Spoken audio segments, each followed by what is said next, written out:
If your car blows a tire at, say, 70 miles an hour on the interstate, you don't just, cross your fingers and stare at the dashboard. Right, hoping the rubber just magically fixes itself. Exactly. I mean, you'd pull over to the shoulder, you take out a jack, and you get to work. So why is it that when we suffer a massive anxiety attack or we just spiral into absolute anger, we sit in the mental driver's seat expecting our brains to just heal themselves? It's a really profound disconnect. We treat our minds completely differently than everything else in the physical world. Yeah. Like we freeze. We totally forget that we actually possess the mechanical tools to swap out that blown tire and just get back on the road. Which is exactly what we're fixing today. Welcome to your custom-tailored deep dive. The mission right now is equipping you with the practical, actionable tools you need to, well, actually get under the hood of your own mind. And we've got a great roadmap for this today. We really do. We are diving into the second book from Travis Emotion's Emotional Intelligence Mastery series, specifically the text Cognitive Behavioral Therapy Made Simple. And okay, let's unpack this a bit because I know whenever people hear terms like cognitive behavioral therapy, it can sound Incredibly dense. yeah, dense or maybe even a little clinical, Oh, Kobe. But the approach in this source material is just ruthlessly grounded. It really is. Yeah. I mean, cognitive behavioral therapy, or CBT, it isn't about lying on a couch for a decade talking about your childhood. Right. At its core, it operates on a very specific mechanistic cycle. Basically, our cognitions, meaning the automatic thoughts we have, directly trigger our emotional states. Okay. And then those emotional states dictate our behaviors. So it's thought, feeling, behavior. It's just this endless feedback loop. Let's put some stakes on that just to make it real. Say you have a massive job interview for a position you really want. Great example. If your immediate automatic thought is, I am totally unqualified, they're going to see right through me, that cognition instantly dumps stress hormones into your system. Yeah, your body physically reacts. Right. You feel ashamed and terrified before you even open the door. Exactly. And because you are physiologically experiencing that shame and terror, your behavior just radically alters. You can't hide it. You really can't. You walk in, your posture's closed off, your eye contact is, erratic, you stumble over basic questions, and the tragic result. You completely bomb the interview. Bomb it, which then acts as evidence to reinforce that original negative thought. You tell yourself, well, see, I knew I was unqualified. Wow, so the cycle just completely locks you in. It does. It traps you. Now, I have to ask a question here because if I'm playing devil's advocate for a second, CBT sounds almost, I don't know, superficial. Superficial how? Like, if someone has deep-seated childhood trauma or severe systemic issues, isn't just focusing on changing the thought in the present moment basically putting a Band-Aid on a broken leg? Ah, I see what you mean. Don't we need to act like archaeologists and figure out why I have this trauma in the first place? That is a highly common critique. Yeah. But it fundamentally misunderstands how the brain processes trauma in real time. Okay, how so? Well, what's fascinating here is the neurobiology of it. The brain is a prediction machine. Past trauma creates deep neural ruts, absolutely. Right. But CBT argues that spending years analyzing how the rut got there doesn't actually pull your car out of it. You're still just spinning your wheels. Exactly. CBT interrupts the current manifestation of that trauma. You change one domino right now, you consciously alter the behavior or challenge the immediate thought, and the entire cascade shifts. That's powerful. It is. You aren't ignoring the past. You are just refusing to let it dictate your present nervous system. Okay, I really like that distinction. So basically, CBT makes you a mechanic actively turning a wrench today, rather than an historian writing a paper about the factory where the cart was built. That is a perfect way to put it. But, I mean, if CBT is the vehicle we're repairing, we still need a destination. You can't just start altering your behavior without knowing what you are actually aiming for. No, you can't. And this is where a vast majority of people accidentally set themselves up for failure. Right. They create what the text bluntly calls bad goals. Ugh. Goal setting in mental health is remarkably tricky because we tend to default to negative goals or purely emotional states. Yeah, the book points out that setting a goal like, I will not be angry anymore, is a massive trap. Oh, absolutely. Or even worse, the one that really got me was, I want to be the person I was before the trauma. Yeah, that last one is incredibly heartbreaking. But as the source material highlights, it's a completely impossible time travel goal. You can't unexperience your life. You can't. But let's look at the negative goal for a second. The whole I will not be angry thing. If we connect this to the bigger picture of psychology, there's a phenomenon known as the ironic rebound effect. Oh, wait. Is this the white bear problem? Yes. Have you heard of it? Yeah, the classic experiment where if you tell someone absolutely do not think of a white bear, it's literally all they can think about. Precisely. To ensure you aren't thinking about a white bear, your brain constantly has to monitor your thoughts for white bears. Which keeps it right there in your head. Exactly. It keeps the concept highly active in your working memory. So when you set a goal, like I will not be anxious, you are forcing your brain to obsess over anxiety. So it totally backfires. It does. Yeah. An effective mental health goal doesn't try to magically delete an emotion. It targets your reaction to the emotion. It's like typing "Don't take me to Chicago" into your GPS. Yes. The GPS still has no idea where to actually guide you. It needs specific coordinates. Right. And the book leans on the classic SMART goal framework for this.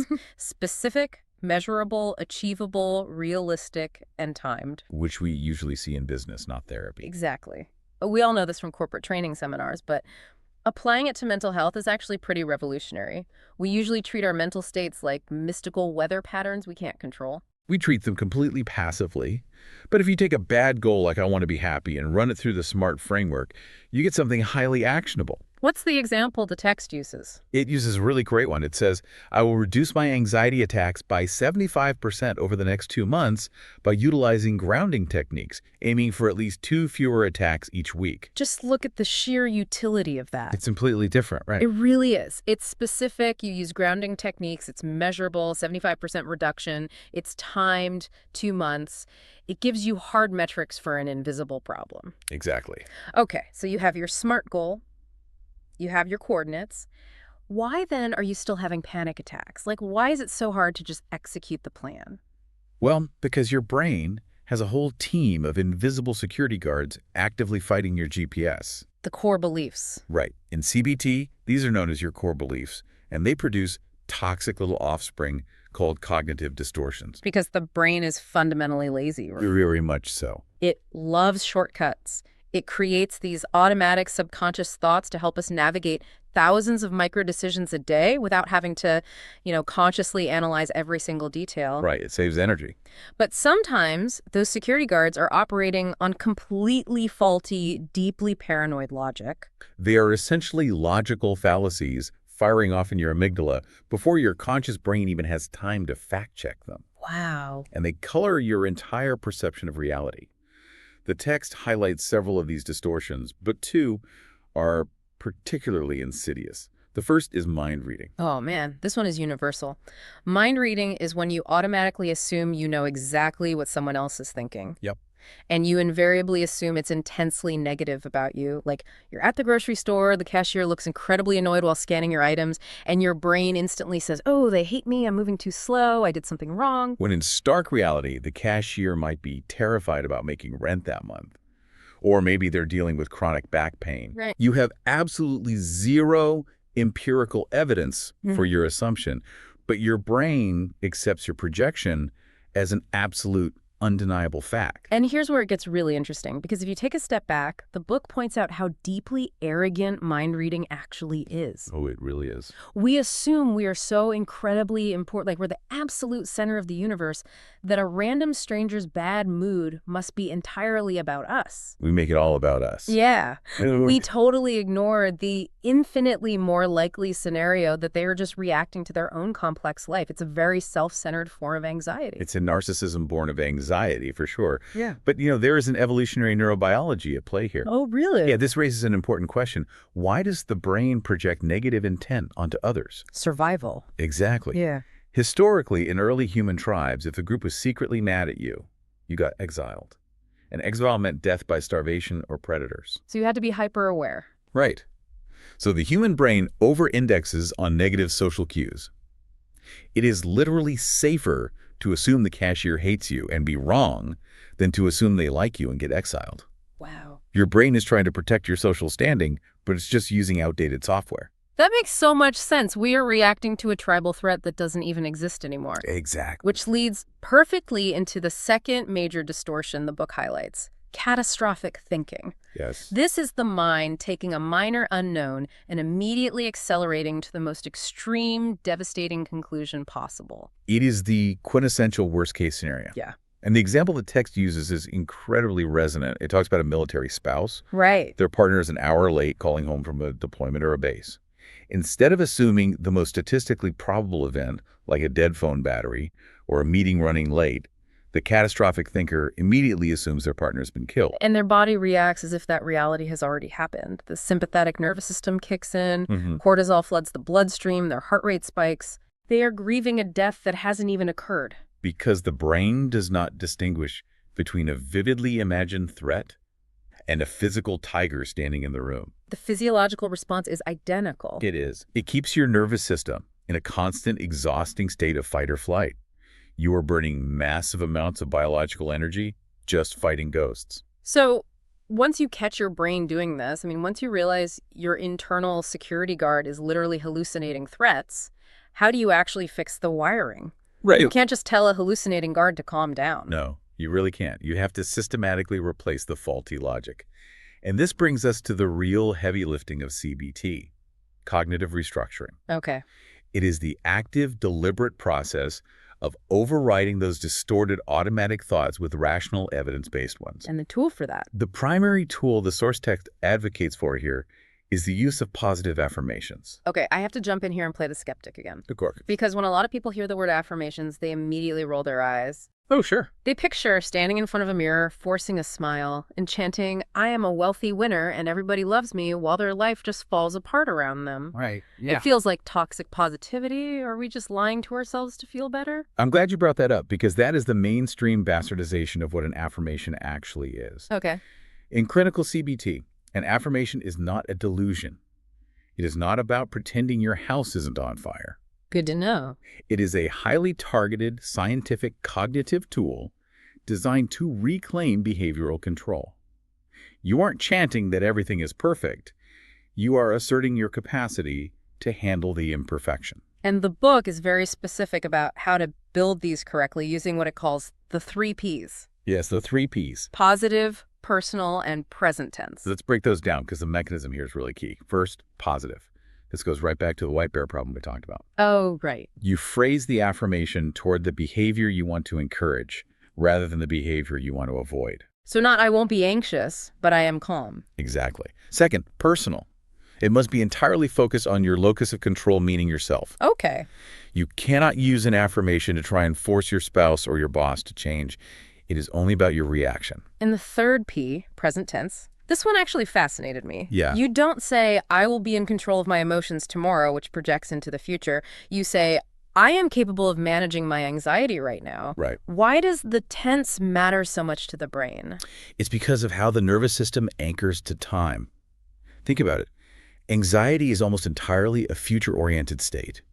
It is the fear of what will happen. Oh, wow. And depression is past-oriented. Largely, yes. Depression is a past-oriented state. Safety is found in the present. That is so true. By framing the affirmation in the present tense, you are pulling your conscious awareness out of the catastrophic future and grounding it in the immediate moment, which signals safety to the amygdala. And the text stresses that you can't just, say this affirmation once on a Tuesday and expect your life to totally change. Oh, definitely not. It requires intense repetition to build a new neural pathway. Exactly. It relies on Hebb's law in neuroscience. Neurons that fire together wire together. Right. Right now, your catastrophic thinking is like a paved 8-lane highway in your brain. And the rational thought is just a little dirt path overgrown with weeds. So you have to clear the weeds. Yes. To turn that dirt path into the new default highway, you have to link these affirmations to physical, daily cues, things you already do on autopilot. Like buckling your seatbelt or brushing your teeth? Yes. Every single time you buckle your seatbelt, you repeat your present tense affirmation. Okay. You attach the new cognitive habit to an existing physical habit. Over weeks and months, the brain literally structurally alters itself to make that rational thought the default response. But there is a catch here. Cognitive restructuring, building that new neural highway, takes months of repetition. It does. What happens when catastrophic thinking triggers a massive panic attack in the middle of the grocery store today? Like, you don't have months. You need an immediate intervention. You need the emergency brake. Yeah. When anxiety spikes so high that your prefrontal cortex, the logical part of your brain, just goes totally offline, affirmations won't cut it. Your brain is completely hijacked. Right. You need a grounding technique. Right. And the source text highlights a clinically proven one, which is the 5-4-3-2-1 sensory method. I really love this method because it is aggressively physical. It Yeah. forces your brain to exit the imagined worst-case scenario and demands that it process the concrete physical reality of the room you are in. It completely overloads the sensory processing centers. Yeah, it starts with 5 things you can see, and not just glancing, but truly looking. Right. Like if I do it in the studio right now, I see the woven metal mesh of the microphone pop filter. I see the digital timer counting up on the monitor in bright red. I see the scuff mark on the edge of the soundproofing foam. Yeah. I see the specific grain pattern on the wooden desk. And I see the reflection of the overhead light in my coffee mug. And by doing that, you are actively forcing blood flow back into your visual cortex. Wow. Next, it's 4 things you can hear. And again, you reach for the subtle things. The hum of the HVAC system, the faint sound of traffic through the wall. The rustle of your shirt when you breathe. Exactly. Then 3 things you can physically feel. The texture of it, like the rough edge of the desk under my forearm, the weight of the headphones pressing against my ears, the specific feeling of my shoes resting flat on the floor. Followed by 2 things you can smell. The lingering scent of the coffee, maybe the ozone smell from the electronic equipment in there. And finally, 1 thing you can taste. The acidic lingering bite of that coffee. Right. So what does this all actually mean? Like, why does actively counting textures and smells literally stop a panic attack in its tracks? It all comes down to bandwidth. Bandwidth. Yeah. The human brain only has so much processing power. During a panic attack, the amygdala is hogging all the resources, preparing your body to fight a tiger that doesn't actually exist. Okay. By forcing your brain to catalog highly specific, mundane sensory data, like the exact pattern of a wood grain or the hum of an air conditioner, you are demanding that the brain divert processing power away from the amygdala and into the sensory cortex. You are physically starving the panic attack of the neural resources it needs to survive. Precisely. You are hijacking your own nervous system. That's incredible. You are sending a biological, undeniable signal to your body that says, look at all this mundane data we are processing. There is no tiger here. We are safe.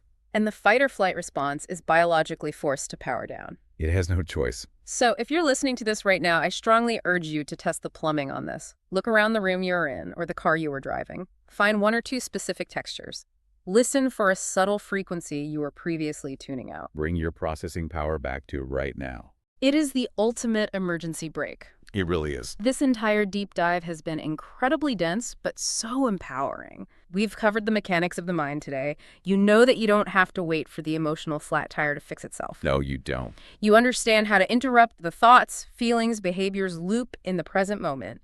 You know how to bypass the white bear problem and set a SMART goal so your GPS has actual coordinates. Right. You know the evolutionary reasons behind your cognitive distortions and how to rewrite them using the 3 Ps. And you have the 5-4-3-2-1 method to short circuit and amygdala hijack.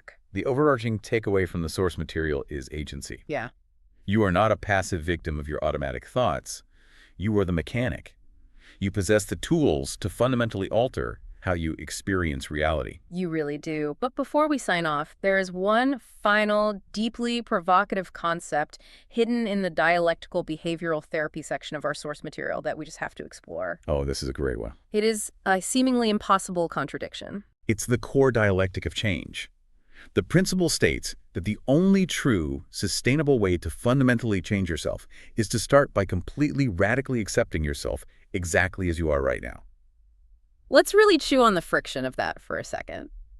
How can you demand fundamental change while simultaneously validating and accepting your current, flawed self without judgment? Right, it seems backwards. It feels like those 2 concepts should violently cancel each other out. Like, Yeah.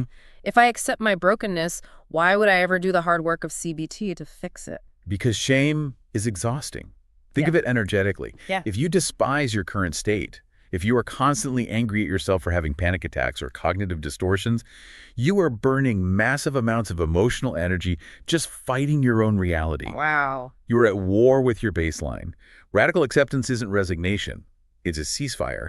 It is saying, this is exactly where I am, and that is okay. Oh, wow. So by dropping the shame, you suddenly free up all that wasted energy. Exactly. You reclaim the bandwidth required to actually do the work. If you are fighting your current reality, you have absolutely no energy left to build a new one. That makes perfect sense. You have to accept the flat tire before you can pick up the jack. What an incredible paradigm shift. Fighting against who you are right now is the very thing keeping you stuck. Yeah. Let that profound contradiction simmer in your mind today. Radical acceptance as the launch pad for radical change. Because remember, when that mental tire blows out on the highway, you don't have to sit there in the driver's seat and wait for a miracle. You really don't. You have the jack, you have the spare, and now you know exactly how to use them. Safe travels out there.